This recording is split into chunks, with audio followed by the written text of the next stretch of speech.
Essa palestra é para corações fortes. Se alguém tiver com medo, fique à vontade para sair agora, antes que eu comece a falar, que o negócio vai ficar mais feio depois, hein?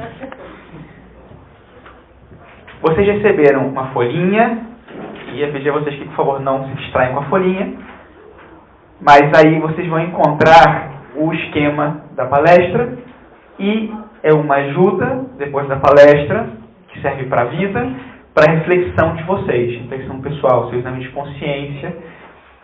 Eu vou explicar essa folhinha ao longo da palestra, para que ela faça sentido. Se vocês olhando assim, dá para ter uma ideia de por onde vai o tema, mas vou explicar melhor o que significa isso aí. Esse é o tema da palestra agora. Nós terminamos a anterior reflexão falando sobre o coração. Então, aqui vamos falar sobre como conhecer o coração, como conhecermos-nos e como fazer para educar o nosso coração. Essa palestra tem muito a ver, na origem, do tema, está o pecado. O pecado que nós cometemos na nossa vida. A gente fala de um caminho de santidade, que é justamente viver não segundo o pecado, mas segundo a graça. A ideia é apresentar esse caminho, como viver isso. Mas na origem de todo o nosso problema, tem algo chamado pecado original. É difícil falar de pecado original hoje, porque ninguém acredita nisso. Mas é a doutrina da igreja ainda, tá? Então, ainda. E o pecado original, ele deixa uma semente em nós, uma consequência em nós desse pecado, que produz em nós um desequilíbrio. Todos nós somos testemunhas de que esse desequilíbrio acontece de verdade. Esse nosso desejar fazer o bem que queremos, mas não conseguir fazer esse bem e fazer o mal que não queremos, é, por exemplo, uma evidência de que temos essa consequência do pecado em nós, que nos debilita. Debilita a nossa inteligência e não somos capazes de perceber as coisas como elas são, ver a verdade, e debilita a nossa vontade porque não somos capazes de seguir a verdade, não somos capazes de amar e viver de acordo com aquilo para o qual fomos feitos. A felicidade que Deus sonhou para nós, essa liberdade, esse amor. O pecado produz isso em nós. Sabemos onde temos que chegar muitas vezes e não conseguimos. Ou muitas vezes não sabemos onde temos que chegar, ficamos perdidos. Isso é consequência do pecado em nós. Hoje fiz o retiro e foi maravilhoso, então estou tão motivada, vou chegar em casa e fazer um almoço delicioso para o esposo. Briguei com ele ontem, mas hoje vou dizer que o amo e vou fazer um carinho. Chego em casa, olho para ele e grito com ele de novo. Ai! E meu bom propósito foi pelo rabo. Tem uma consequência do pecado na minha vida. Eu queria tanto, padre. Eu sabia que eu tinha que fazer um carinho nele. Quando eu olhei para ele, eu tive vontade de dar um soco. Por que acontece isso? Vamos falar disso. Eu vi lá meu filho, eu queria tanto pegar e abraçar ele, e agora eu tive vontade de esganar. Por que acontece isso? Por que eu sou assim? Nossa, foi tão bom rezar de manhã, e durante a semana eu queria de novo fazer todas as coisas como eu queria, e não queria nem saber se Deus estava, se não estava. Ué, o que aconteceu? Mas eu tinha tão claro no domingo, na hora que o padre falou, eu queria aqui. Mas aí, bastou que estivesse engarrafado, aí no trânsito, bastou que chegasse no trabalho e me dessem aquele trabalho que eu não queria, bastou que me dissessem isso e eu não queria ouvir isso, pronto. O estresse e falta de atenção e... Onde está o problema? Qual é a dificuldade? Uma vez tinha uma menina no ônibus, isso é uma história, é um fato real. Parece surreal, mas uma menina no ônibus, e ela estava sentada aí, indo para um compromisso que ela tinha, e estava tudo engarrafado, uma chuva, uma tormenta caindo, o trânsito parou, não andava, 15 minutos, meia hora parada no mesmo lugar, não se mexe, e o tempo está passando, e vai perder a hora, e ela pega o celular, vai avisar para a pessoa com quem ela marcou que não vai chegar, o celular não funciona, ela se levanta no meio do ônibus lotado de gente e fala... O mundo está conspirando contra mim. E você fala, nossa, mas que absurdo. E às vezes nós achamos que o mundo conspira contra nós. Aquele dia que parece que tudo deu errado, é uma conspiração da natureza contra mim. Não. Onde é que está o problema? O problema está aqui. Está aqui. Eu tinha nas mãos a capacidade de fazer tudo dar certo. Inclusive no que desse errado. Mas eu não fui livre. Por algum motivo, eu não tive a força, não vi bem as coisas, não consegui seguir aquilo que me indicava a minha consciência. E não fiz. E me fiz ainda mais escravo de mim mesmo. Experimento o vazio, experimento frustração, sensação de que as coisas não dão certo, solidão, abandono, às vezes traição, humilhação. Por quê? Ai, e se tudo tivesse dado certo, seria circunstancial, se tudo tivesse dado certo. Quando as coisas aqui estão certas, tudo está certo. Quando parece que tudo dá errado e eu não estou satisfeito com nada, na verdade, eu não estou certa e eu não estou satisfeita comigo mesma. Aí está o problema. O problema essencial da nossa vida é que as coisas estão fora de lugar. Aqui dentro. É como você, eu lembro uma vez que cheguei na casa da minha tia e aí falei, você lembra daquela, não lembro o que era, aquela boneca ou boneco aqui, que... Aí ela falou assim, sim, lembro, tá lá no quarto da sua prima. Eu falei, vou lá pegar, não, peraí, antes de você ir lá, eu vou te explicar onde é que tá. Olha embaixo da cama tá uma bagunça, tem não sei o que, atrás você estende a mão e lá no finalzinho você vai encontrar isso que eu tô falando. Caramba, como é que alguém vive nessa bagunça?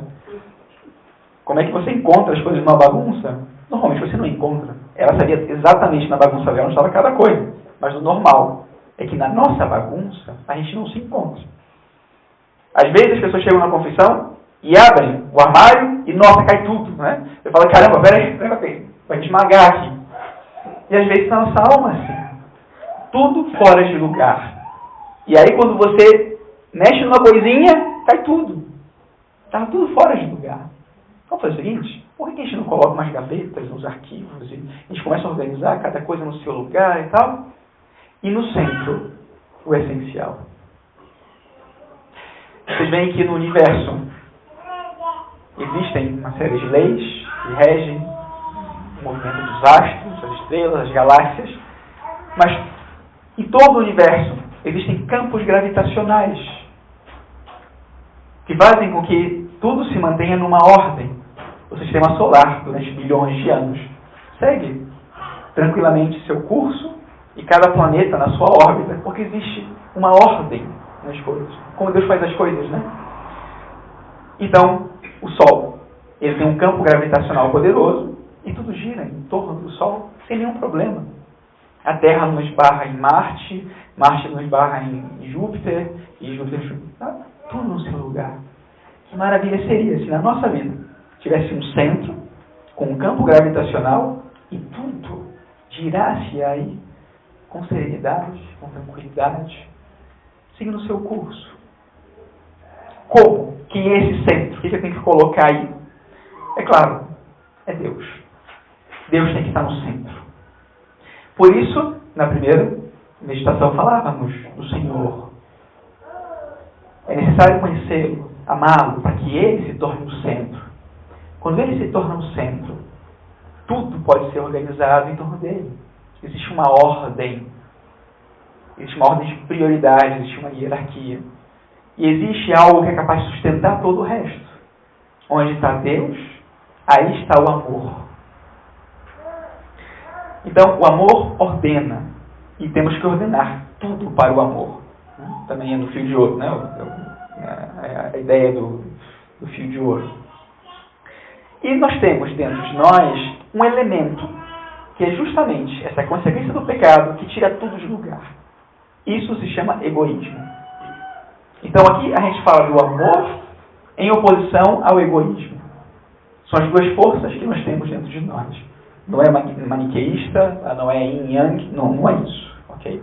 Deus nos fez de uma maneira, uma natureza, Ele colocou no nosso coração essa sede dEle, necessidade de amar e ser de acordo com essa natureza, e assim encontrar essa felicidade e plenitude, mas temos, por causa do pecado original, uma mancha aí, um elemento estranho que provoca toda a desordem na nossa vida. Vocês têm a experiência de que um quarto organizado, basta colocar uma coisa fora de lugar e todo o resto, como é que é o balcão da cozinha na sua casa? Que alguém chega e coloca uma xícara. Normalmente é o esposo ou o filho, né? As meninas não fazem isso. Mas aí chega o próximo e coloca outra coisa, né? E outra coisa, e daqui a pouco, como é que você chega para lavar a louça e fala assim, ai meu Deus do céu, como é que eu lavo essa louça toda? Por que meu esposo não entende que basta colocar as xícaras numa pilha, e os talheres aqui, e os pratos aqui? Por que tem que colocar tudo fora de lugar? Imagina um seminário que somos 40 homens. Imagina a loucura que é aqui. Então cada um vem e coloca, bom, mas nós tem ordem, pelo menos, mas enfim. Né? Então, coloco aqui e aqui, pronto, tudo fora de ordem. Como é que eu conserto isso depois? É muito mais difícil. Se eu conseguir manter a ordem, é muito mais simples. Vamos ver como manter a ordem. Então, a pretensão, eu tenho aqui oferecer uma orientação para o caminho espiritual. O ponto de chegada é a santidade. Já falamos um pouco disso. O ponto de partida sou eu, hoje, na realidade da minha vida. Vamos agora olhar para dentro. Ou se quiser, agora eu vou olhar para dentro. Cada um, eu vou olhar para dentro de mim, me encontrar, me descobrir, saber como eu sou. O que eu tenho que ser, nós já falamos. Liberdade, o amor, a felicidade, a imitação de nosso Senhor Jesus Cristo, Nossa Senhora como modelo. Agora, como eu sou, como eu estou, o que eu carrego dentro de mim. A vantagem aqui é que nós gostamos de ser muito criativos, mas nisso nós não somos criativos, somos todos iguais. O pecado em nós, ele tem uma tipologia conhecida, e se você descobre como funciona isso, você já pegou o cara, já sabe como funciona tudo. É previsível. Então, eu vou apresentar para vocês aqui uma tipologia do pecado. Tá? O pecado na nossa vida é filho das paixões. As paixões, elas são essa consequência do pecado na nossa alma. Existem as paixões concupiscíveis da carne e existem as paixões da soberba, da alma. Tá? Aqui vou falar do segundo tipo. As paixões que têm a ver com a soberba ou egoísmo. De vez em quando, na confissão, eu falo para as pessoas assim, né? Eu sei que assusta um pouco, mas eu, depois de ouvir todos os pecados, eu digo para a pessoa assim, olha, mas a senhora é muito egoísta. E as pessoas ficam assim, nossa, meu padre está me ofendendo. Não. Todos somos egoístas. Mas ajuda a saber que nós somos egoístas, para que aprendamos a amar. Agora eu vou dizer como nós somos egoístas. É interessante entender o nosso mecanismo, estrutura interna de pecado. Como funciona esse mecanismo. Aquilo que a gente falava do coração, que tem que girar para um lado e que gira para o outro, muito bem. Esse girar para dentro, como funciona? O que acontece realmente em mim quando o meu coração está girando para dentro? Sempre o girar para dentro é egoísmo, ou soberba. Tá? E tem aí nessa tipologia, essa paixão da soberba, ela compreende 3 paixões dentro dela. Essas 3 são as que aparecem na folhinha. Primeiro, o orgulho. Depois, a vaidade. E depois, o amor próprio. Aqui eu vou chamar muitas vezes o amor próprio de egoísmo. Tá? Eu vou dizer que a paixão grande, né, o conjunto das paixões da alma é a soberba, para que a gente se entenda. E vou falar muitas vezes do egoísmo como amor próprio. Todos nós temos um pouquinho de cada uma dessas paixões. Mas todos temos, normalmente, as pessoas normais têm uma paixão que nós dizemos que é a paixão dominante. Então, na prática, muitas vezes é assim. Você vai fazer seus exames de consciência E aí você fala, nossa, mas quantos pecados, quantos erros, quantas falhas, que miséria, eu fiz isso, tem 15 coisas para confessar para o padre. Ótimo, confesse as 15. E verbalmente, é parte do sacramento da confissão. Mas saiba que na origem desses 15 pecados tem uma paixão. Ou seja, você não tem que lutar contra 15 inimigos. Você tem um inimigo dentro de si. E é esse que você tem que vencer. Essa paixão, ela provoca todos aqueles pecados. Ela é que cria aquele campo gravitacional totalmente desordenado, que faz com que tudo fique fora de lugar. A soberba é o amor desordenado por si mesma, por si mesmo. Isso é soberba, ou isso é egoísmo. Um amor desordenado por si mesmo. Deus nos fez para o amor. Não é isso? Essa não é a santidade. Essa não é a realização plena da nossa vida. O egoísmo faz com que o amor seja desordenado. O coração não tende para aquele que pode preenchê-lo. Ele tende ao vazio, ao esvaziamento de si.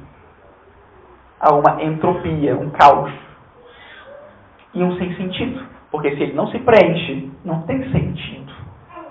Nós vivemos numa sociedade de doenças do sem sentido. Vejam, estou pensando numa depressão. A depressão ela tem algo de patológico muitas vezes, mas quantas vezes é uma doença do sem sentido? De não achar um sentido na própria vida. E isso que causa muitas vezes uma depressão. Falta um sentido. Que maravilha quando Deus é o sentido. Porque esse porto seguro é inabalável. Quando o campo gravitacional é Deus no centro, tudo permanece girando no seu eixo, em torno do seu eixo. Porque esse campo gravitacional é inabalável. Ele começa a distorcer, a variar, quando eu coloco outra coisa, ou outra pessoa no centro.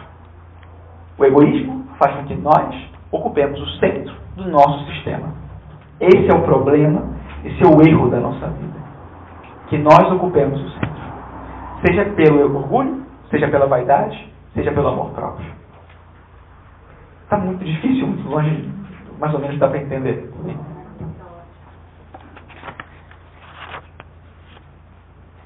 Então, essa soberba que nós temos, ela é assim.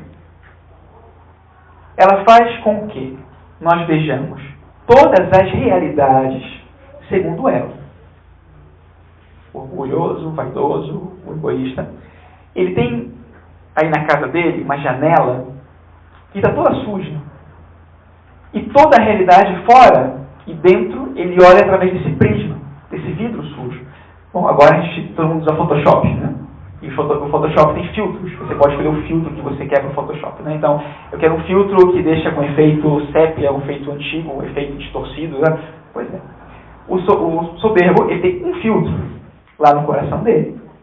E toda a realidade é vista através daquele filtro. É como aquela história dessa dona de casa, que ela era uma ótima dona de casa, e tudo na casa dela era muito organizado, e ela olhava pela janela e via que na casa, a vizinha, aí na frente, a roupa da vizinha, sempre ela lavava, colocava no varal e estava toda suja a roupa. Sempre suja. E ela olhava para a vizinha e dizia, nossa, mas que essa senhora, se eu pudesse lavar a roupa dela, ensinar para ela como se lava uma roupa, cuidado do esposo que deixa aquele negócio sujo, e essa criança que está suja para a escola, não é possível.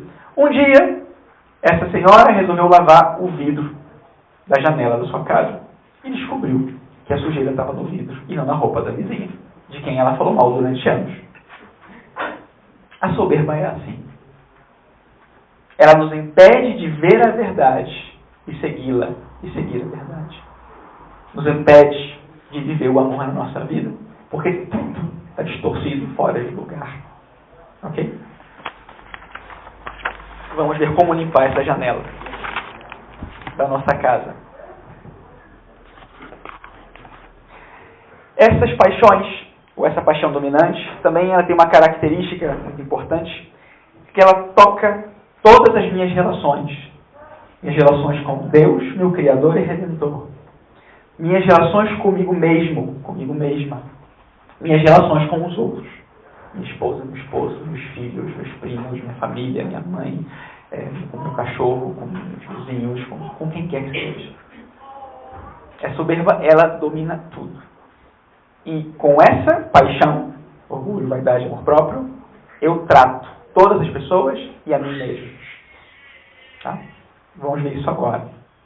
Se ajudar um pouco, é assim. Vamos fazer uma linha imaginária aqui. E vamos colocar as 3 paixões na linha. Então, eu tenho no princípio da linha o orgulho. No meio da linha, eu tenho o amor próprio, o egoísmo. No fim da linha, ou no final da linha, eu tenho a vaidade. Agora eu vou explicar por que é assim. Na hora que nós formos nos colocar em cima da linha para saber a nossa paixão, é interessante entender que também essa paixão não se dá de uma maneira tão pura em mim. Eu sempre tenho uma tendência maior a algo ou outra coisa, mas eu sempre estou no meio. Dificilmente vou estar exatamente no meio, no amor próprio, ou exatamente onde está a vaidade, ou exatamente onde está o orgulho. Então, às vezes pode ser interessante ver. E por isso tem a folhinha, porque na folhinha vocês encontram as manifestações das paixões que nós vamos falar agora. Então, elas dão exame de consciência, porque a primeira etapa do exame é dizer qual é a minha paixão dominante. Qual é o meu problema, a minha doença espiritual, qual é? Aí explica. Bom, o orgulhoso, ele é assim, assim, assim, assim. Aí você fala, olha que interessante. Aí você pode ir marcando um xizinho, ou ir sublinhando, ou se quiser não marcar nada, o marido não vê, né? Mas você sabe que está aí pensando, né? E vai. Muito bem. Então eu tenho 3 manifestações do orgulho, tenho 5 do amor próprio e tenho 2 da vaidade. Muito bem. Então amor próprio. O amor próprio parece ser a paixão dominante. E aí você vai começar a trabalhar em cima disso, conhecendo-se em primeiro lugar. E aí você começa a fazer uma listinha e dizendo, vamos lá, manifestações então. Como aparece essa inveja na minha vida? Com tal, com tal, com tal, com tal, com tal. Como aparece essa outra manifestação? E você pode ir anotando. Pode ser uma lista secreta, pode ser uma lista mental. Ajuda quando é escrita, porque muitas vezes você pode voltar a ela e de novo refletir, de novo mudar. Às vezes apagar um aspecto que você fala, nossa, já consegui vencer isso. Já não aparece tanto isso na minha vida. Ou você pode acrescentar novos elementos que foram aparecendo, que foram mudando, foram se transformando, tomando uma outra cara. Porque se está o egoísmo, ele tende a ficar aí a vida toda mesmo. É assim. O interessante dessa luta é que a gente vai morrer lutando. Aqui eu não gostaria de deixar ninguém com uma falsa esperança de que daqui a 2 anos você é santo e pronto. E administrar a vantagem. Não. Aqui na correnteza, se eu nadar, você é levado. O egoísmo faz isso conosco. Então vamos falar do orgulho. O orgulhoso é aquele cara, é aquela pessoa que se considera como o princípio de todas as coisas. Ele se regozija da sua excelência. O orgulhoso se acha o máximo. Ele acha que ele é fantástico.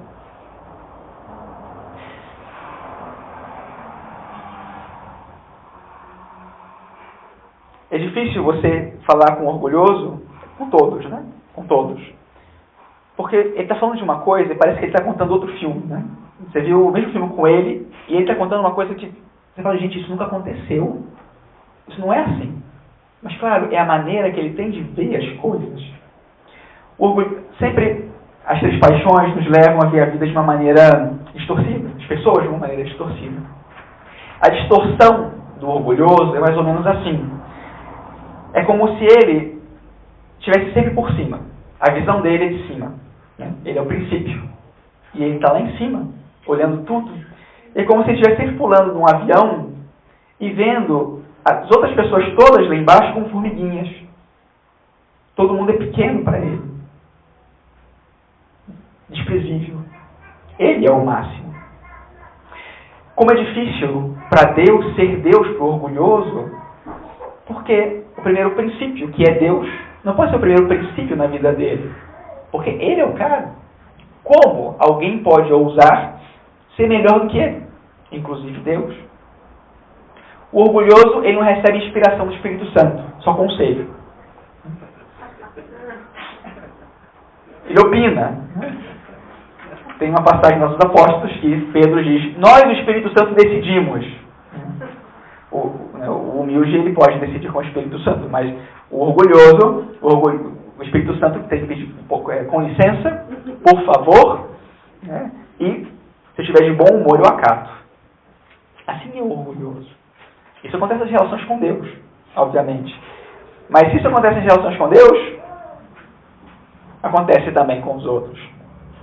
O orgulhoso, ele se olha no espelho e pode passar o dia aí, dizendo, gente, como Deus fez algo tão perfeito. Que maravilha isso. Eu vou continuar falando aqui das várias manifestações, mas cuidado para não rir muito, ou rir pouco para não dar na telha, tá? Então vão se cuidando aí, tá bom? Se quiser anotar assim, né, discretamente, porque é importante também a reflexão aqui. Então, ele olha para si e vê uma perfeição que ele não tem. Ele se acha o máximo com convicção. Não é assim uma coisa, eu vou tentar ver que eu sou bom. Não tem a possibilidade. Ele é bom. Nas Escrituras, a gente encontra esse diálogo entre Davi e o profeta Natan, em que Natan vem de noite e fala para o rei, né? Fala assim, meu senhor, meu rei, imagina que um dia um homem muito rico, que tem muitas ovelhinhas, ele entra lá no curral daquele que tem um pobre que tem uma só ovelhinha, e ele vai e pega essa ovelhinha e fica com a ovelhinha para si, e aí aquele pobre morre de fome, porque ficou sem o fruto, né, do seu trabalho. E Davi fala, esse homem tem que morrer. Natan fala, mas esse homem é você. O orgulhoso, ele não é capaz de perceber. Para quem estava lendo a história, o que lhe deu o profeta Natan, antes de chegar aí, ele já vai falar, nossa, mas está falando do rei Davi? Foi o Davi que fez isso. Mas Davi não foi capaz de perceber por ele mesmo. Ele não é capaz de ver-se. Ele se vê de uma maneira distorcida. O prisma dele o aumenta e o faz perfeito como ele não é. Mas claro, esse prisma, essa deformação, faz com que então todo o resto seja visto como inferior a ele. Por isso ele despreza. Por isso ele menospreza. Mas para o orgulhoso existe algo que para ele é o fim do mundo. Isso para ele é imperdoável. E isso pode desestruturar ele de tal maneira que ele fique doente. Que alguém o faça ver seus defeitos. Orgulho ferido, como a gente fala, né? Todo mundo está vendo qual é o problema, mas você vai e vira para ele, nossa, você nunca vai ser perdoado por isso. Percebeu um defeito dele e ele teve que, diante das evidências, aceitar que tem aquele defeito.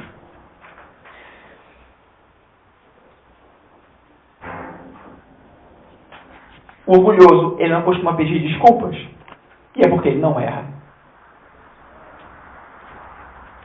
Eu uma vez vi na televisão um senhor que perguntaram para ele, o senhor não se arrepende de ter feito isso? Ele disse, feito não sei qual bilheteria do jogo de futebol.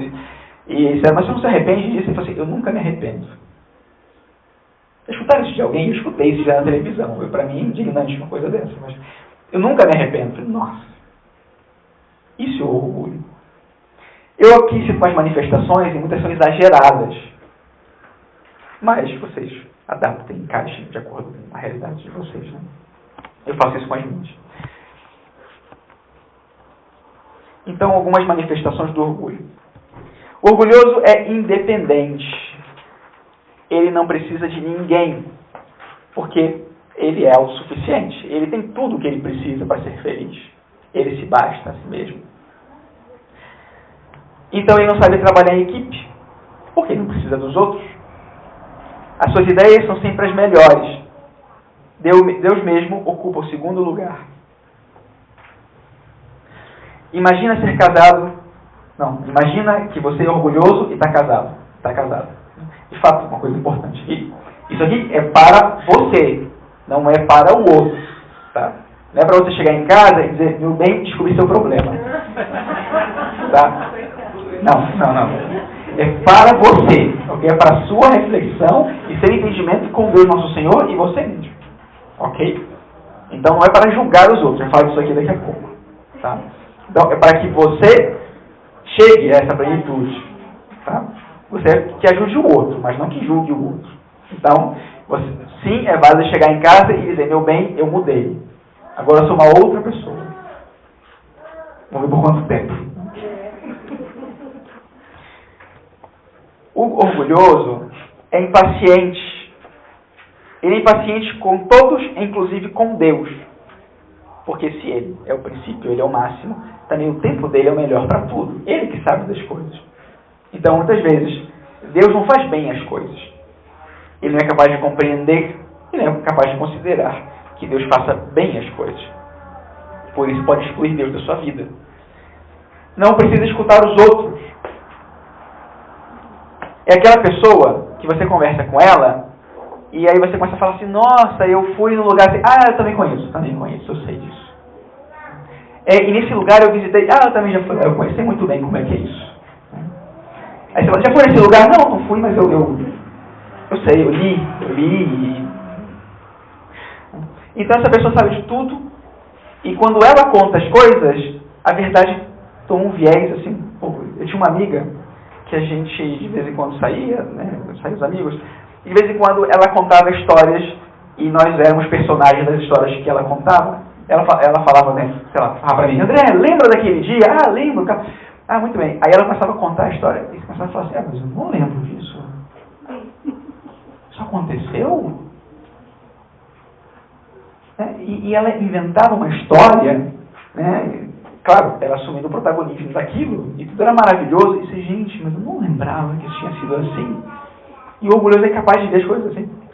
Ele faz tão perfeita a imagem daquilo e dele naquilo, que ele é capaz de distorcer a realidade. Mas não é, às vezes não é malicioso, é espontâneo. Ele faz isso, porque ele é o máximo. Um marido independente é muito difícil, né? Porque como que ele vai se doar para a família? Como que ele vai se preocupar, né, pelas coisas do lar? De fato, né, isso depois aparece mais no amor próprio, né? Essa é a grande consequência no homem, né, no masculino, né, do pecado, essa independência, né, que depois tem muito mais a ver com fechamento em si mesmo. Eu vou falar de novo sobre isso. Mas imagina você conviver com uma pessoa que sabe de tudo, é horrível. Né? Tudo já sei, tudo já vi, tudo eu sei melhor. Você se lembra? Sim, eu conto, eu sei como é que foi. Você começa a contar uma piada, esse é o final, o cara morre no final. Você fala, deixa eu contar a piada. Sabe, você vai contar do filme, o cara conta o final do filme. Poxa, gente... já te contei, já me contou, não precisa contar de novo. Eu queria compartilhar, né? Você já escutou? Não escutei, mas agora você fez a graça. Então ele muda de assunto, porque tem os assuntos que ele gosta, e interessa para as coisas que os outros gostam. O que ele sabe é mais interessante do que os outros. Ele está no meio da conversa e é capaz de dizer, gente, mas eu estou mudando de assunto. Você fala, por que mudar de assunto? Estava tão bom. Não, mas ele prefere o outro. O orgulhoso é teimoso. É como um burro com, né, aquelas, né, proteções aqui, e ele só consegue olhar naquela direção. E ele vai ali no dele. Não tem jeito de você tirar uma coisa da cabeça do orgulhoso. Porque o que está dentro é tão melhor do que os outros, embora ele não conheça os outros, as outras coisas, que não tem por que ele se abrir ao que você vai dizer para ele. É melhor que você acolha o que ele está dizendo, porque ele sabe o que ele está dizendo. Ele tem presunção, se acha o máximo. Ele é ambicioso. Ele é ambicioso porque ele é o máximo. Então, as metas que ele tem na vida têm que ser dignas dele. Metas elevadíssimas. Tudo o máximo. E ele é capaz de chegar a essas metas. Porque ele é muito bom. Não considera o que os outros preferem ou gostam. Sempre pensa tudo em relação a si mesmo. Se compara daquela maneira, ele por cima. E ele elege quem é digno de falar com ele. Então imagina numa relação em que a esposa não considera o esposo digno de falar com ela e vice-versa. Que complicado. Ele é triunfalista. Ele se regozija com as suas vitórias. Mas não é que ele tenha necessidade de que os outros saibam que ele venceu. Ele se basta também. Então ele fica feliz com ele mesmo, consigo mesmo. Ele venceu. Então se você chega e ele conta para você a sua vitória e você despreza aquilo, não importa, ele conta para outro, porque se você acha, se você não acha, ele continua sendo o rei. Ele considera que a sua vida poderia ser um filme de Hollywood. Ia fazer um sucesso enorme. Mas ao mesmo tempo, ele está sujeito ao desalento, pode se desanimar profundamente diante das suas fraquezas, quando elas são reveladas para ele mesmo. E se irrita contra o mundo, que não concorda com ele, que não aceita como primeiro princípio, ou não consegue impor-se como primeiro princípio. Ele é racionalista. Racionalismo aqui não significa que seja uma pessoa intelectual. Significa que ele tem as suas próprias razões. E essas razões regem o universo. O que importa é o que ele acha, a opinião dele. O resto segue. Ele é muito seguro. É justamente o oposto do vaidoso. É autossuficiente. Orgulhoso. É a doença, por exemplo, dos adolescentes. Gostam de provar que não precisam provar nada para ninguém. Ele é brusco, falta de sensibilidade, pode passar por cima do outro.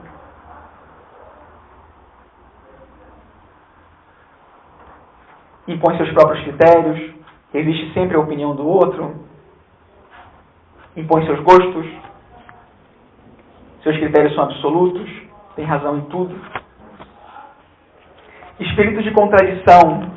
Ele é capaz de mudar de opinião na hora só para contradizer o outro. Eu acho, e a pessoa concorda com ele, eu já não acho aquilo. Já eu acho outra coisa. Porque a opinião dele tem que ser melhor do que a do outro. Se for igual, não é suficiente.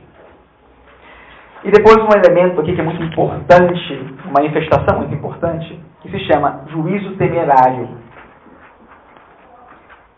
O juízo temerário é aquela ideia, aquele pensamento, opinião que ele formula sobre outro de uma maneira injusta, porque não conhece toda a realidade e é uma opinião negativa sobre o outro. É temerária porque não é realista, não é justo. E é justamente o que dá origem às fofocas. Ele olha de cima o outro e se compara. E nessa comparação, existe uma necessidade de julgar o outro. Ou, de uma maneira espontânea, ele julga o outro. Ele sempre olha de cima, vê o pequenininho e diz, mas eu o grande. Eu o máximo. E ele julga o outro. O problema do juízo temerário, que todos nós fazemos um dia, outro dia, é que ele nunca é justo. O juízo temerário, ele não contempla toda a realidade. Tem algo no outro que eu não vejo. E normalmente esse que eu não vejo é sagrado. Existe um bem no outro, como criatura de Deus, que eu não tenho o direito de violar esse bem. Eu não tenho o direito de violar a boa fama dessa pessoa, porque eu vi algo tão pequeno que essa pessoa fez de errado. O juízo temerário. Meu esposo, de novo, se atrasou. Ai, desgraçado. De novo, ele deve estar, sei lá, as mulheres usam imaginação, né? De novo, deve estar trabalhando até tarde e não liga para a família. De novo, deve ter acontecido que ele foi para o bar com os amigos e não me disse nada. De novo, isso é um juízo temerário. Por mais que ele tenha 10 vezes não ido para casa porque estava no bar, essa 11ª vez é um juízo temerário. Eu não sei. Eu não vi. E ele tem direito a que eu confie que ele vai dar o melhor de si mesmo dessa vez. Eu não tenho esse direito. Eu não considero que eu tenho esse direito. Eu não estou aí, de repente, na rua, preso no trânsito, e prometi que ia chegar e fiz um esforço, mas aconteceu um acidente, eu estou parado aqui, e de repente o outro está pensando de mim que eu não fui responsável, que eu não me interessei, e eu queria que o outro me desse o direito de me defender e dizer, mas eu fiz o melhor que eu podia por você. Mas em relação ao outro, eu penso, ele não merece meu respeito. Ele não se interessou por mim. ele, o outro. Não é fácil. Mas o orgulhoso, ele faz isso de uma maneira espontânea. Porque assim, ele confirma que ele é o máximo. Quem erra é o outro. E quando ele vê o erro do outro, ele só confirma que ele é muito bom. Porque ele não erra. O preconceito é fruto de vícios temerários. E ele sempre nasce de uma paixão da minha soberba. Às vezes a gente se desculpa, ou a gente pede licença para falar mal dos outros. Parece sabe o que é? Francamente, é que essa senhora falou, está pedindo licença para falar mal? Está me pedindo licença para cometer um pecado? Contra o 5º mandamento de matar a boa fama dessa pessoa? Peça licença para Deus para fazer isso. Ah, não é por falar mal não, mas sabe o que é? Já está falando mal? Ué? Que verdade, sinceramente, é que eu sou muito sincera. Eu digo o que eu penso. Podia pensar melhor para falar, né? O orgulhoso impõe as regras do jogo. É rebelde, porque não é capaz de reconhecer a razão que tem o outro. Ainda mais quando o outro é autoridade. Ele não pode ficar por baixo. Tem dificuldade de aceitar diferenças, porque diferenças são sempre piores do que ele. Ele é insensível, não presta atenção nos outros, mas também não se preocupa com o que os outros pensam a respeito dele. E não se incomoda se os outros pensam algo que não é bom dele. É daquele, falem mal, mas falem de mim. E também é capaz de guardar muito rancor. O orgulhoso é aquele que fala, não leva o desaforo para casa. Aqui. Esse é o orgulhoso. Exige justiça, que se faça justiça. Claro, para com ele, né? Se o outro sair perdendo, não tem problema. E aqui está o orgulho ferido, né? Que é como se ele guarda rancor quando alguém realmente o fere. E é como se alguém mordesse, tirasse um pedaço dele, e ele passa a vida toda mexendo naquela ferida, e mexendo, e mexendo, e mexendo, e não deixa aquela ferida curar. E fica aí.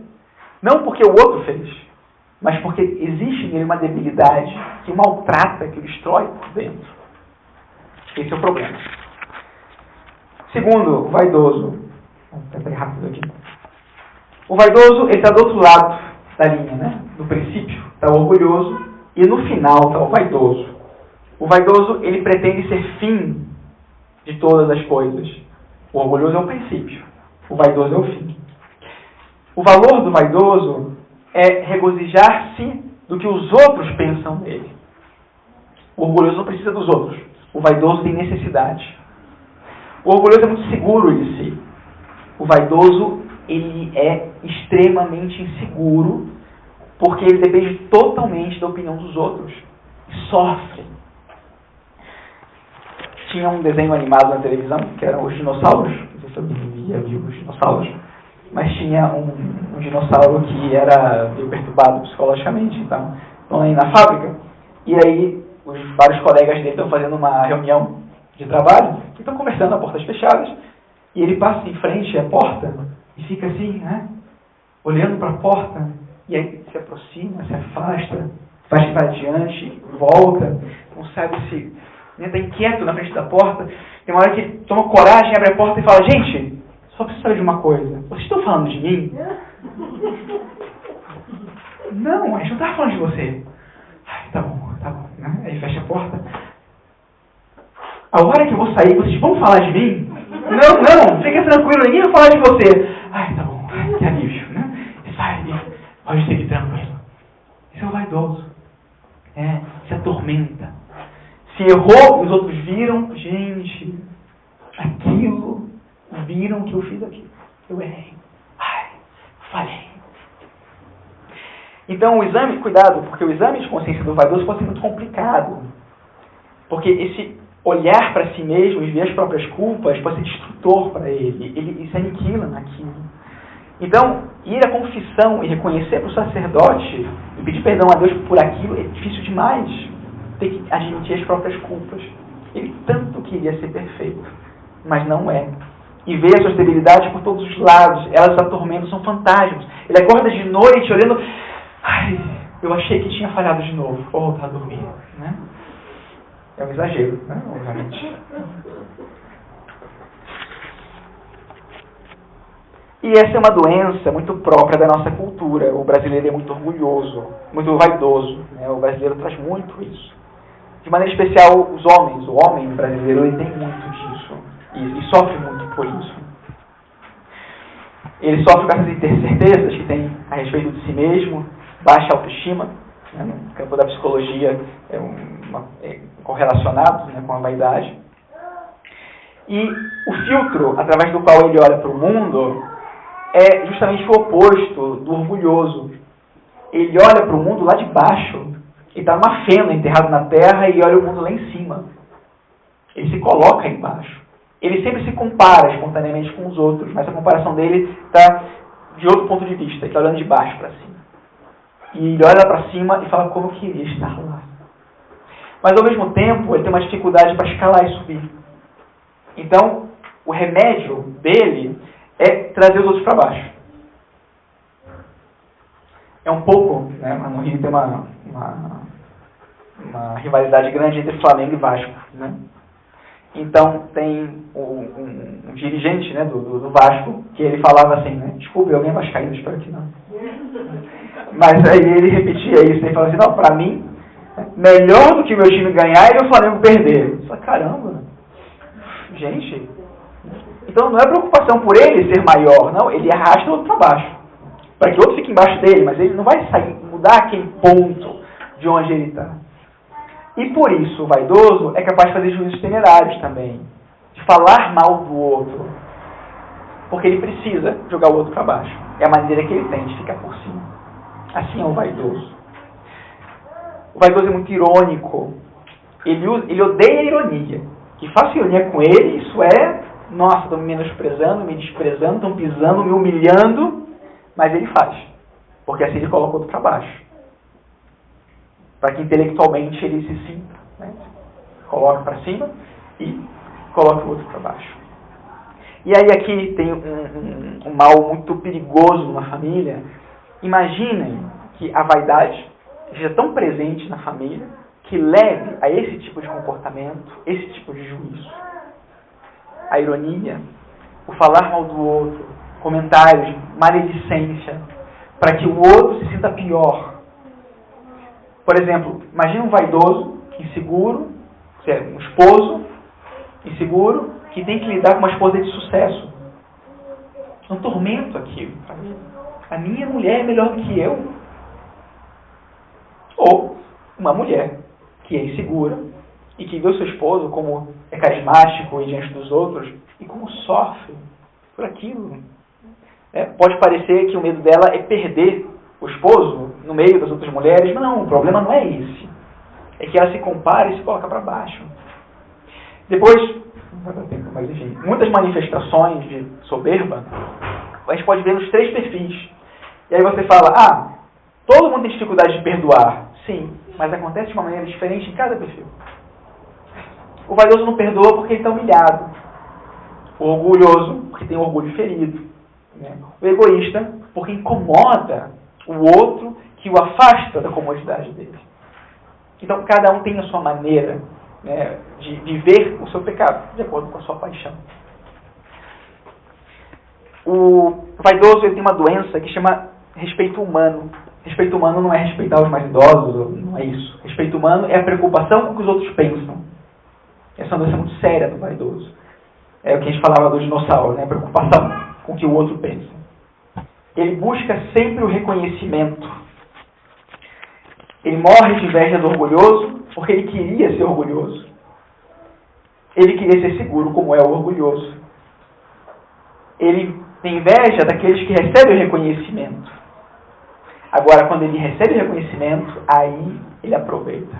E ele se coloca em cima do ostensório lá, para que vejam que ele é o máximo. Então você pode perceber tanto um vaidoso tímido, como um vaidoso que na hora que ele era tímido e estava aí dizendo para ele, não, cara, você é muito bom, você é muito capaz. Nossa. Aí ele cresce, ele pega o microfone e vai lá na frente, né? Mas se você não aplaudir, ele sai deprimido. Ele não se basta. Ele precisa daquele aplauso. Ele precisa que você diga, cara, foi muito bom, valeu, isso mesmo, continua aí. Legal, eu posso, eu vou. Então, às vezes, ter que olhar para seu cônjuge e ver o fantasma de alguém maior do que eu pode ser destrutor para ele. E ele precisa fazer com que o outro veja que ele é melhor. Ele é muito susceptível, porque tudo que pode falar ou dar a indicar que ele não é perfeito, ou que ele não tem as virtudes, ou que ele errou, isso fere muito. Ele se sente indigno de confiança, porque ele erra, mas está todo o tempo tentando provar que você pode confiar nele. Está muito preocupado com isso e precisa disso. Ele é incrédulo, porque é inseguro. Ele prefere duvidar, mesmo que seja quase evidente, do que ser passado para trás. Morre de medo de ser traído. A traição para ele é terrível. E ao mesmo tempo, ele pode ser fariseu, hipócrita, porque precisa fazer parecer. É mais importante parecer do que ser, desde que o parecer faça ver que ele é bom. E busca então elogios, super discreto, mas quando ele pode, ele manifesta a virtude dele para que digam, caramba, olha, que maravilha isso.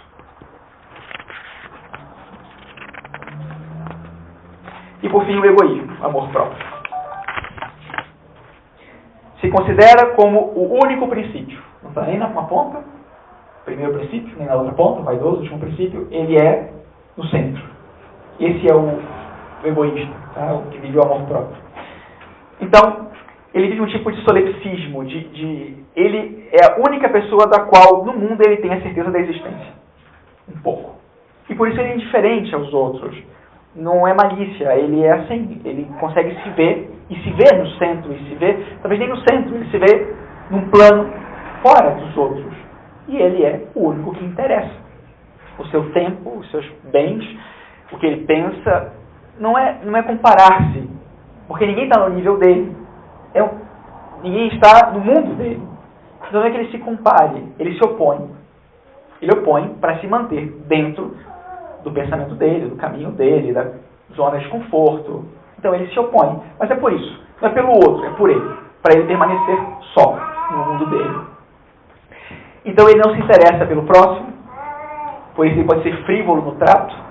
Ele não é capaz de perceber a necessidade do outro. Ele é muito apegado a tudo que tem. Seus bens, qualidades, conhecimento, seu tempo. E ele busca o benefício de tudo que ele tem. Tudo que ele pode investir é para benefício próprio. Nunca para o outro. Bom, nunca é um exagero. Né? Por isso ele não para socorrer o próximo, porque isso pode atrapalhar os seus planos. Ele estava seguindo um caminho, ele tem um programa, não mude o programa. Quando esse cara tem um programa, melhor você deixar ele fazer, porque eu pensei em fazer uma coisa diferente essa noite. Diferente não. Nada diferente.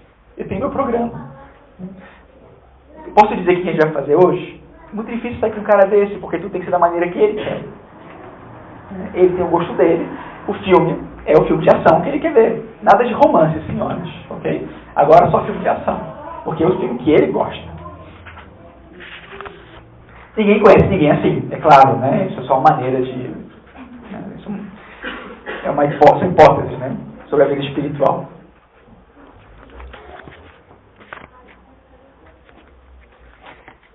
Por exemplo, um marido pode passar muito tempo trabalhando e diz que é para dar melhores condições de vida à sua família. E é mentira. Não estou dizendo para senhoras, estou para os maridos. Okay? E é mentira. Você está buscando realizar seus próprios sonhos alheio à sua família. É sua maneira de viver fora da sua família. De ter seu próprio sonho sem que ninguém incomode. Se você faz sua vida melhores condições, se fosse para ter melhores condições, você faz mais tempo em casa. Para dar-se. Porque essa é a doença do egoísta. Ele não pode dar-se. Então, ele vê a maneira de não dar. E claro, e aí são as compensações. Não tenho tempo para o filho, não tenho tempo para a esposa, porque estou buscando o bem deles. E dou para eles a sobra. E aí acontece, ele chega em casa e dá brinquedo, e dá videogame, e dá tudo para o filho, porque é a maneira de compensar o não dar-se.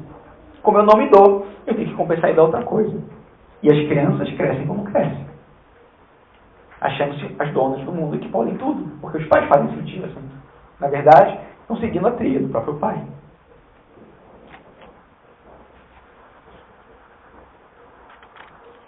É difícil para o egoísta ver que Deus o chama.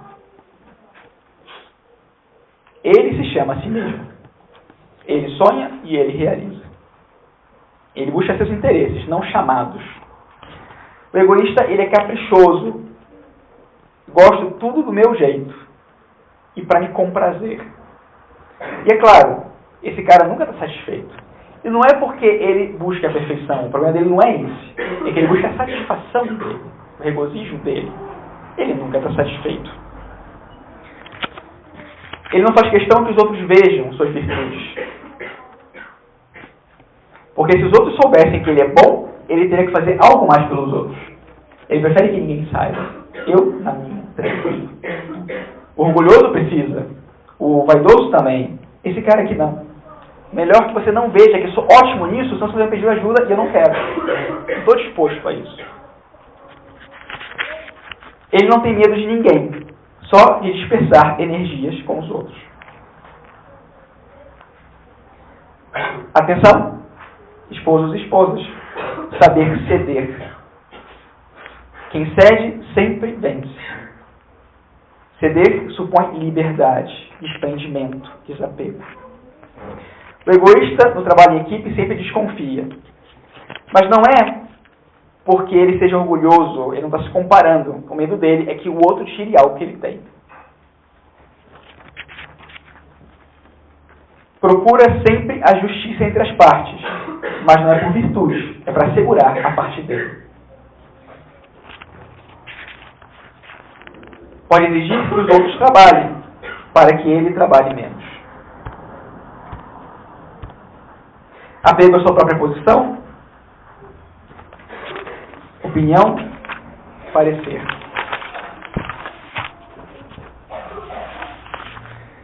Bom, depois, vamos deixar por aqui, já está na hora da missa. O que eu comentei antes é muito importante. Às vezes, nós vemos certas manifestações que são comuns, todos nós temos, mas a maneira como isso acontece é diferente para cada um, e é muito interessante entender isso. Entender que quando eu faço fofoca, quando eu começo a falar mal dos outros, ou é porque eu quero me fazer parecer melhor do que os outros, ou é porque eu sou melhor do que os outros, ou é porque eu não ligo para os outros. O vaidoso, o orgulhoso e o egoísta.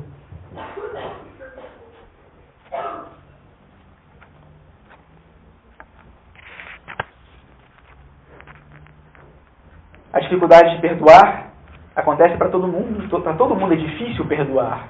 Mas a cura é essa daqui. É a santidade de vida. É o amor.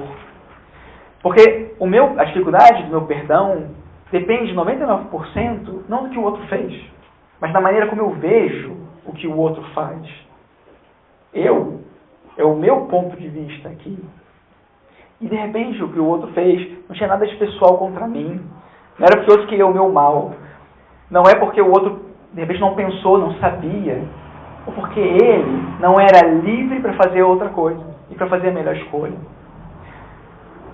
Numa traição, quando alguém trai a confiança do outro. Quando alguém ofende o outro. Quando alguém faz qualquer coisa contra mim, contra nós, contra qualquer pessoa. A pessoa que provoca o mal, ela não é livre. E é por isso que ela atua assim. E o pior mal na nossa vida não é o que nós sofremos, é o que nós fazemos. Porque esse é o que leva ao vazio. O amor dá sentido à nossa vida. É o amor que preenche o vazio, que preenche o nosso coração, a nossa máquina aqui de amar. O ser humano precisa viver o amor.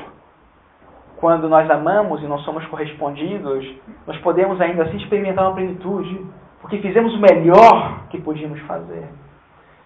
Normalmente, quando alguém trai a confiança de outra pessoa, o que mais sofre é o que trai. Porque ele não conseguiu viver de acordo com uma plenitude para ele. O que foi traído não errou. Pode sofrer, porque sente uma humilhação, mas a dor dele de amar, a dor de amar nunca é uma dor sem sentido. Mães, a dor de amar o filho de vocês é sem sentido? Vocês não fariam tudo isso de novo, e de novo, e de novo? Essa dor tem sentido, porque é a dor que vem do amor. Sofrer, todos nós sempre vamos sofrer. Aqui, a decisão da nossa vida é: por que vamos sofrer? Com sentido ou sem sentido? Por amor ou por egoísmo? Por entregar-me e viver plenamente a minha vida? Ou por conservar tudo para mim? Para viver de acordo com meus gostos, sem me interessar pelos outros? E viver um vazio, porque não me dei. Deus nos fez para a plenitude, para o máximo, para a felicidade perfeita. E o caminho dessa felicidade é o amor.